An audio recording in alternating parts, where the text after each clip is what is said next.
Jadi sudah pasti yang kita tunggu-tunggu adalah Bapak Rudi untuk di Punch Cup, oke? Ya, netizen kalian tidak boleh lemah.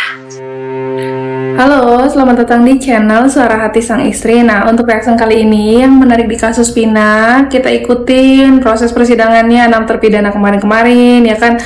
Dari mulai para saksi yang mulai bicara, dapat kesempatan mengungkapkan fakta yang sebenarnya, dan dari mulai keterangan-keterangan para terpidana juga. Nah, akhirnya kan pasti media mencari Bapak Ibtu Rudiana nih. Nah, ada yang berhasil mencari Bapak Ibtu Rudiana di Kapolsek Kapetakan yang kemarin-kemarin tuh mereka sedang melakukan upacara apel gitu ya depan kantor gitu.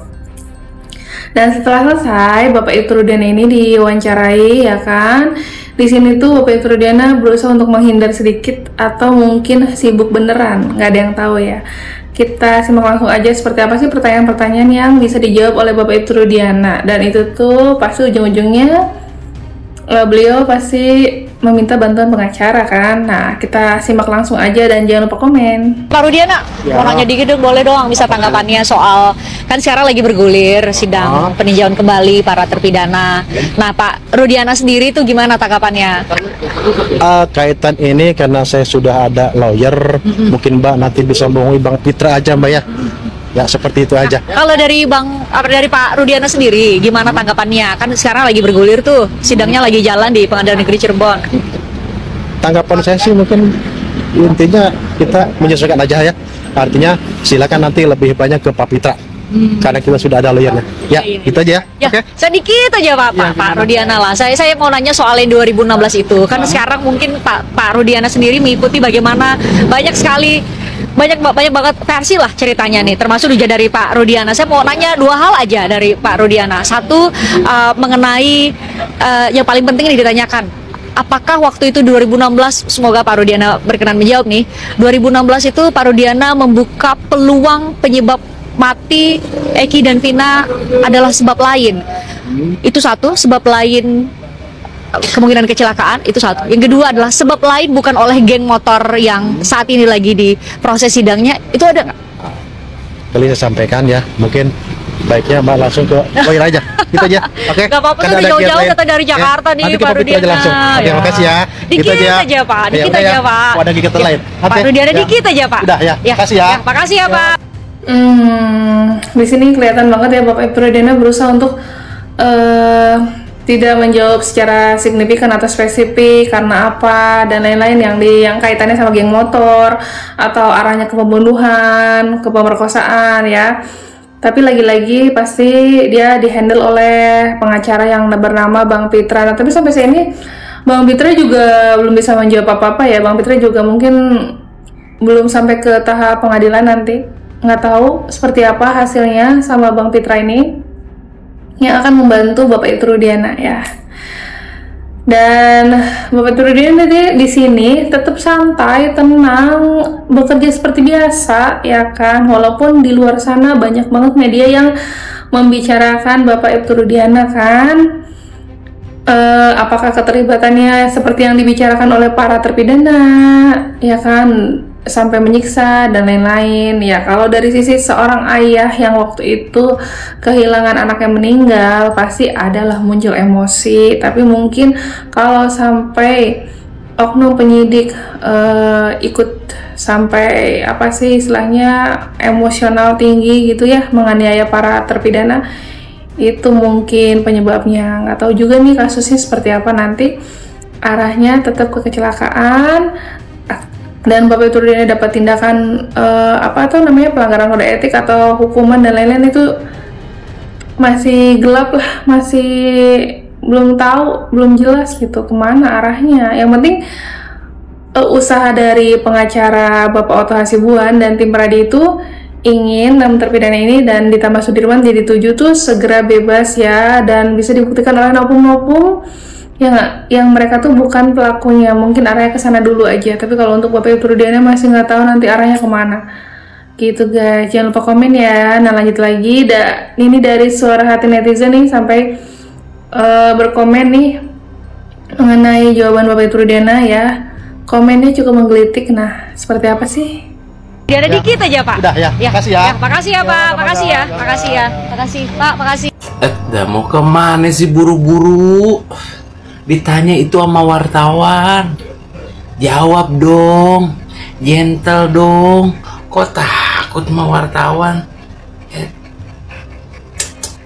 Buru-buru amat mau kemana sih Rudi? Dah, iya. Apa? Kebelet? Pengen berak? Dah, pengen berak. Ya udah dah, iya. Jangan lupa cebok ya. Bau soalnya. Bau kebohongan sama kebusukan. Alamak. Apakah polisi itu harus terus bersikap tenang ya karena merasa nyaman, aman, ada perlindungan dari kepolisian lain atau gimana ya? Karena di sini kelihatan Bapak Ibu itu tenang banget nih menjawabnya tuh. Cuman balik lagi nanti silahkan dijawab ke pengacara Bang Pitra gitu aja. Dan pastinya ya suara hati netizen saat ini juga nggak kalah berani untuk terus memantau kasus Vina seperti apa. Dan memang sebaiknya tuh Bapak Ibu Rudiana dihadirkan di persidangan. Apakah benar perkataan-perkataan dari terpidana itu seperti yang diucapkan? Jangan kayak lempar terus ke pengacara kan. Sementara Bapak Pitra ini, Bang Pitra nih kalau ngejelasin tuh kita juga pusing dengernya gitu. Arahnya kemana gitu kan. Nah dengerin langsung aja dari sini ya. Oke ya, jadi gue fokus membahas sentil-sentil Mbak Najwa sama kasus Vina. Jadi kasus Vina ini udah sampai di tahap Polri seperti mengakui bahwasannya saksi-saksi yang ada di persidangan 2016 pada waktu itu diiming-imingi duit. Jadi sudah pasti yang kita tunggu-tunggu adalah Bapak Rudi untuk di tangkap. Oke ya, netizen kalian tidak boleh lemas apalagi lunglai. Kalian harus terus gaspol ya, gaspol gitu. Oke, semangat keadilan. Selain gaspol yang dimaksud dengan Mbak Zanzabila di sini tuh, kemarin juga akhirnya demo besar-besaran nih, demo lanjutannya tuh bener-bener nih mahasiswa ya, mahasiswa hukum terutama kembali demo di kasus Vina Cirebon kemarin. Dan itu pengamanannya super ketat. Seperti apa kita lihat langsung ya. Mahasiswa hukum kembali demo kasus Vina di Polres Cirebon Kota. Ini kasus ditangani dari tahun 2016. Enggak.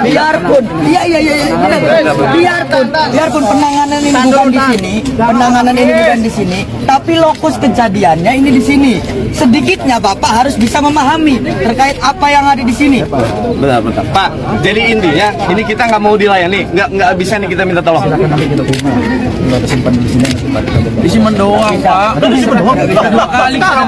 Berarti kalau Kapolres kita dipelajari lama, dia minta kita datang lagi ke sini, kawan-kawan.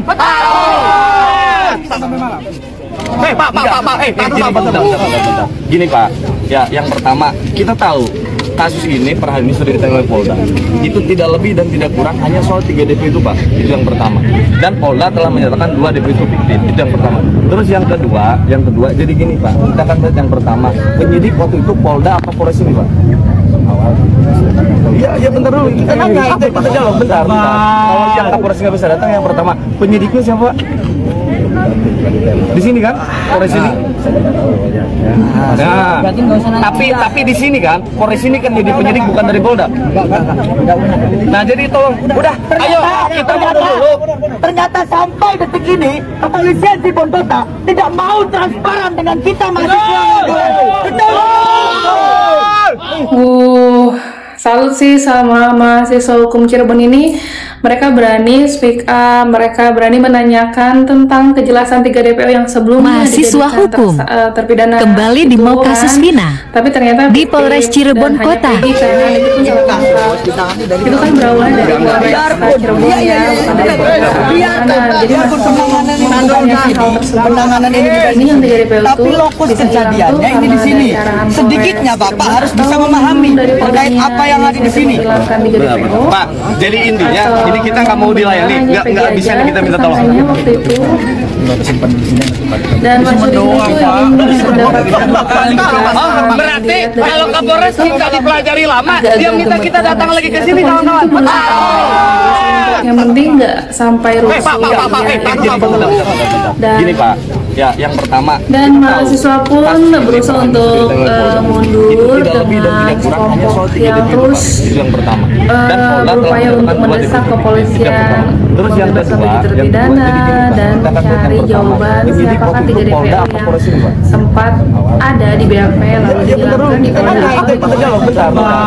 Kalau Kapolres nggak bisa datang, yang pertama Ini kan mereka pasti mengusut juga kan sebagai mahasiswa yang di sini kan, Polres ini. gitu. Nah, mahasiswa itu kemarin dia tapi di sini kan, Polres ini kan jadi penyidik bukan dari Polda. Kepolisian juga jadi capek. Nah, jadi itu udah, jadi ayo, kerjaan nambah PR ya kan, ini kasus Dina nggak selesai. Awal mulanya dari mungkin Bapak Trudina itu meninggal, tapi sekarang kasusnya kemana-mana. Dan pasti kan jadi melibatkan banyak pihak. Kepolisian kemarin juga mungkin untuk mengamankan mahasiswa bingung. Atau ini bisa jadi polisi yang tidak tahu menau, tapi harus mengamankan kondisi kemarin supaya tidak demo berlangsung di depan Polres. Itu kan juga tugas ya. Lanjut lagi aja ke ini, para pengacara dari tim Pradi akhirnya berusaha untuk berbicara lah dari hati ke hati. Di depan media bilang ini, Bapak Ibtu Rudiana, kalau sekiranya ada kesalahan waktu tahun 2016, minta maaf lah ke 7 terpidana. Ini yang penting 7 terpidana mungkin bebas ya. Jangan sampai menuduh mereka pembunuhan, maka laknatlah yang akan didapatkan nanti di depan Allah Subhanahu wa Ta'ala kalau meninggal gitu kan ya. Udah pokoknya udah urusannya akhirat lah gitu mungkin. Jadi pengacara itu berupaya untuk sudah jelas bisa jadi 7 terpidana itu harus bebas gitu guys. Nah, lebih detailnya kita simak langsung aja dari pengacara yang setelah selesai kemarin proses persidangan ya. Kan bahwa ini kecelakaan tunggal. Ditambah lagi dengan kesaksian dari beberapa orang yang menyaksikan langsung terjadi kecelakaan tunggal. Ini sudah menguatkan bahwa betul itu terjadi kecelakaan tunggal. Bukan rekayasa, bukan apa-apa, tapi mereka mengemukakan itu karena terpanggil hati nuraninya. Jadi perlu kita apresiasi. Jadi saksi-saksi yang hadir pada saat ini berkali-kali saya tanyakan, apakah ada paksaan, ada iming-iming atau dibayar? Mereka tidak. Mereka katakan bahwa tidak ada. Jadi mereka dengan ikhlas karena terpanggil melihat penderitaan para terpidana. Oleh karena itu, lewat forum ini saya minta mengetuk hati para aparat penegak hukum, khususnya Rudiana, cobalah terbuka hatimu, berbesar hatimu meminta maaf kepada para 7 terpidana.